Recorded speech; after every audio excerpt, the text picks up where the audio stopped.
옛날에는 그거를 냉동실에 막 넣거나 이렇게 했는데 제일 좋은 방법은 안치훈의 월커, 월요일의 커피 라이브. 여러분이 분명히 홈바리스타들은 카페에서 먹는 샷이랑 집에서 먹는 샷이랑 그라인더를 통용시켜놔도 맛이 굉장히 달라요. 그 이유는 똑같이 추출하려고 그러거든요. 매장이 뭐 20g에 40g 추출을 30초에 해요. 그걸 똑같이 집에서 그라인더가 똑같다는 가정하에 머신이 다르다. 가정용 머신이랑 가정하에. 그러면 사실은 그 세팅을 맞춰놓는 상황이 내가 봤을 때는 똑같다고 생각을 하잖아요. 근데 이미 훨씬 더 입자가 가늘어요. 가정용 추출에서는. 유량이 저유량이기 때문에 사실 물이 쉽게 통과를 하고 지연돼서 추출이 이미 일어나기 때문에 실제 압력도 아까 상승 곡선이 길어지고요. 그 안에 첫 방울이 맺힐 때까지 시간이 상업용 머신하고 굉장히 양상이 달라요. 그 과정에 우리가 쉽게 말해서 뭐 프리인퓨전이라고 이야기를 할 수도 있고 적심 현상이 일어나는 과정이라고 할 수 있는데 그 과정에서 굉장히 많은 일들이 벌어지거든요. 에스프레소 머신 중에 가정용 머신들은 대부분 바이브레이션 펌프라는 진동형 펌프라고 하거든요. 그걸 사용을 하는데 유량을 만들기 위해서 얘는 시간이 굉장히 많이 걸려요. 충분한 추출 압력의 유량. 그래서 특히 261 헤드를 갖고 있는 바이브레이션 펌프는 우리가 추출 압력이 예를 들어서 구기압을 내가 달성하고 싶다라고 했을 때 압력 프로파일 곡선이 이렇게 에스프레소 머신, 상업용 머신이 빨리 올라가거든요. 그 가압 시간이 짧아요. 근데 261은 원래 지원이 되는 데다가 이 바이브레이션 펌프 그런 거 쓰면 대략 한 10에서 12, 3초까지 가야 구기압이 달성이 돼요. 그러면 대부분 저유량으로 주입을 하는 형태거든요. 세팅을 똑같이 가정용이랑 한다라고 했을 때도 이미 우리는 굉장히 분쇄 프로파일이 다른 형태에서 시작을 하는 거야. 그래서 투입량, 추출량, 시간이 같다 해도 이미 입자에 대한 프로파일링이 다 달라져 있는 상태가 돼서 맛이 다르게 나타나요. 일부러 요즘 상업 머신도 일부러 길게 가져가는 류의 머신들도 있어요. 그래서 이게 좋다 나쁘다의 개념이 아니라 기본적으로 이런 차이가 있다. 타이거 스킨이 사실은 여러분이 생각하는 미분이에요. 세포벽에 이 파티클이, 이 바스켓은 사실 직경이 굉장히 굵잖아요. 뭐 300미크론 정도 이상 플러스 마이너스로 이렇게 보는데 0.3mm 정도를 보시면 되고 굵기가 굉장히 크잖아요. 거기에 그냥 커피 찌꺼기 나오는 거예요. 녹지 않는. 걔네들이 우리가 홍수가 나거나 이렇게 했을 때 강가에 굉장히 미세한 파편들이 일렬로 이렇게 붙어 있는 것들을 그 강물의 파장에 따라서 웨이브에 따라서 일정한 형태로 모여 있는 거를 여름에 휴양지 같은 데 보면 보실 수 있죠. 그게 그냥 타이거 스킨이에요. 굉장히 미세한 파티클이니까 걔네들은 불용성, 로스팅할 때 녹지 않는 세포벽에 그러니까 목질이라고 보시면 되죠. 일반적으로. 그런 거니까 사실 관능적으로 그게 맛이 왜냐하면 입에서 녹지 않기 때문에 마우스피나 이런 데도 영향을 미칠 수 있고 뭐 좋든 나쁘든 그거에 이야기를 하는 건 아니고 그런 것들이 존재를 할 수 있다. 제서님들은 크레마의 표면으로 샷을 평가하기도 하셨었거든요. 제가 사용했던 머신들을 쭉 말씀을 드리면 그런 바이브레이션 펌프 머신을 되게 많이 사용을 했거든요. 261 기반의 바이브레이션 펌프 머신도 사용해봤고 GS3도 사용을 했고 그다음 지금 사용하고 있는 건 키스반드 웨스턴이라고 하는 회사에서 나오는 그 스피드스터라고 하는 걸 집에서 사용을 하고 있는데 다 성향들이 좋다 나쁘다의 그런 관점으로 볼 수 있는 건 아니고 그냥 다 개성이 있고 그걸 이해를 하면 다른 부분에서 여러 가지 조절을 할 수 있어요. 그래서 차이들에 대해서 하나씩 공부를 해보시면 편견이 많이 없어지죠. 무조건 이게 좋아? 비싸니까 좋아? 이런 것들이 아닌 것 같고 홈바리스타 분들 요즘 굉장히 많이 늘어나셨거든요. 서리님은 원두별로 디게싱 기간을 얼만큼 가져가시는지 또 오래된 원두는 향만 소실되는 것인지 성분도 변화가 있는지 궁금합니다.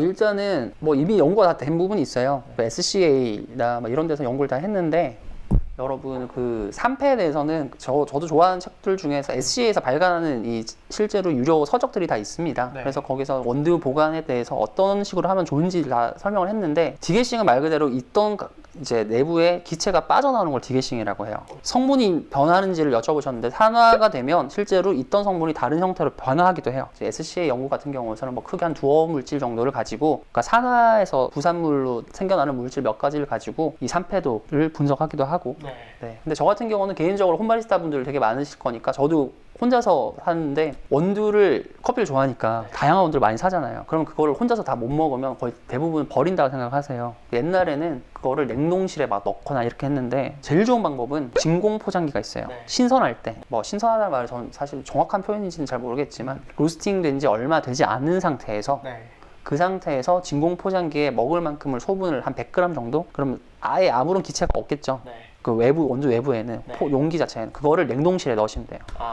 진공 포장을 해서 넣고 그래서 밖에 드실 때는 그걸 꺼내서 충분히 해동을 시킨 상태에서 드시면 정말 한 2, 3개월이 지나도 그리고 이름 다 써놓고 하면 되게 뿌듯하게 드실 수 있을 거예요. 그러니까 어느 정도 디게싱이 된 상태에서 소분 포장을 해 두시는 게 제일 좋아요. 오래 보관하시려면 제일 먼저 하자마자 소분해서 해 놓으시는 게 좋고, 바로 꺼내서 제일 맛있을 때 먹겠다 그러면 디게싱이 어느 정도 됐다라고 했을 때 소분 포장을 하셔도 되고, 실제로 프라우드 메리라고 하는 매장일 겁니다. 호주, 미국이나 호주에 제가 갑자기 생각이 안 나는데 거기서는 실제로 그렇게 해요. 로스팅 한 다음에 디게진 상태가 끝나면 다 키로백으로 소분 포장을 해서 냉동실에 얼려버려요. 그래서 그날 쓸 거 꺼내서 쓰죠. 그래서 그거 한 2, 3개월까지 쓴다라고 제가 그렇게 알고 있거든요. 수분은 진공팩을 해서 해동을 시켜 놓은 다음에 온도를 상온으로 맞춘 상태에서 오픈을 하시면 수분이 안 생겨요. 안 좋은 머신은 없어요. 내가 이해를 하고 맞춰서 쓰면 다 좋습니다. 네. 저는 그렇게 생각해요. 제가 다 비싼 거까지 다 써보니까 그렇더라고요. 홈카페로 돈 얼마 정도 쓰셨어요? 저 차 사기 전에 차 가격 이상의 머신들이 집에 있었으니까 저 운전을 되게 늦게 시작했는데 그래서 주변에 다 미쳤다라고 했어요. 아 진짜? 차도 없었어요, 저. 그걸 다 커피에 그냥 다 네, 썼어요. 근데 그것도 되게 재밌는 게 네. 머신의 문제가 아니라 내가 정말 잘못된 방향으로만 다 하고 있었던 거예요, 커피를.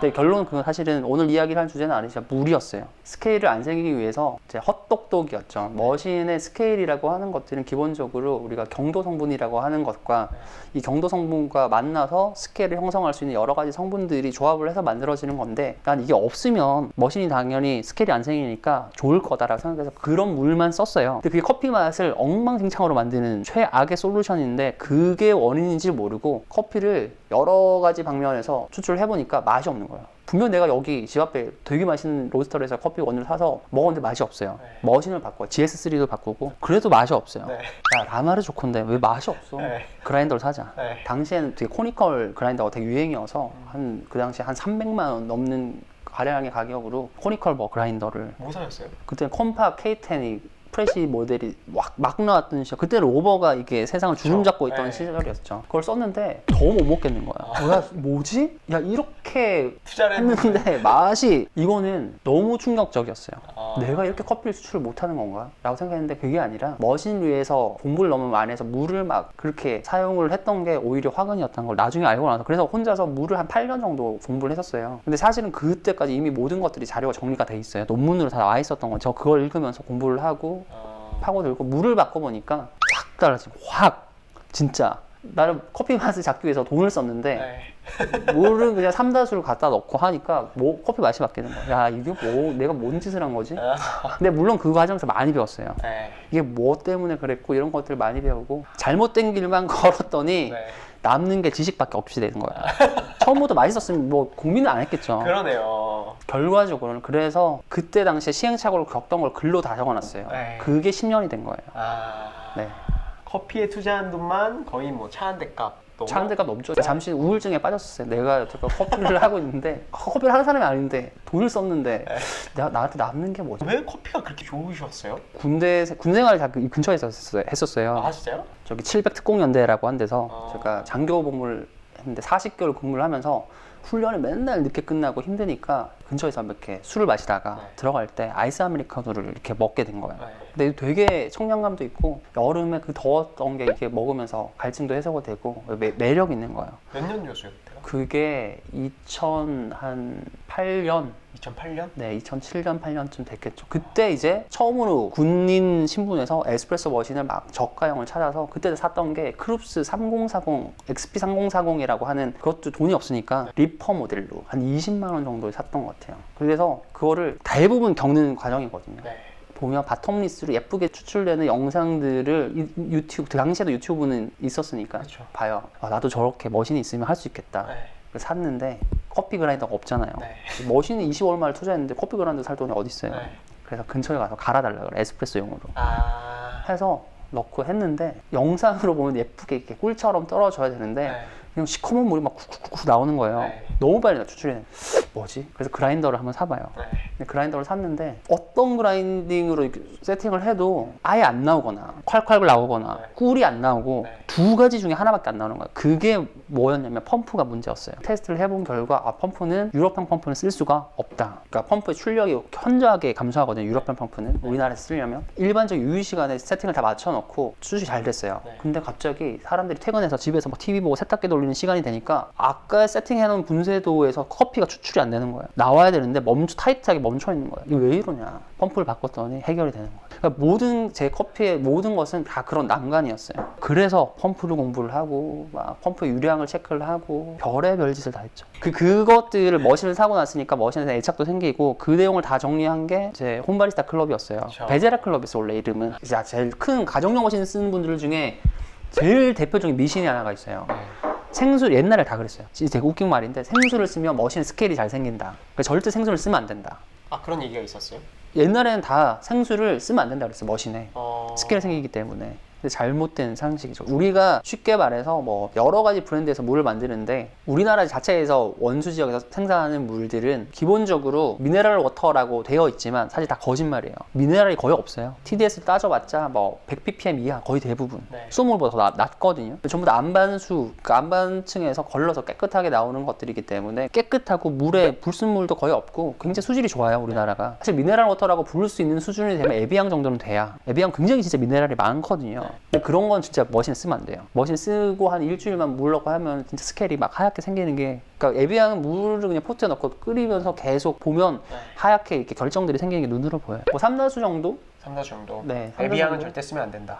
에비앙은 쓰셔도 되는데 그러니까 친구 집에 되게 싫어하는 친구가 있는데 에스프레소 버전 샀다. 그럼 에비앙을 막 넣는 거야. 아, 에비앙은 나 에비앙은 친구 집에 넣어라. 너 기념이야. 너 샀다라고 해서 좋은 물을 가지고 왔어.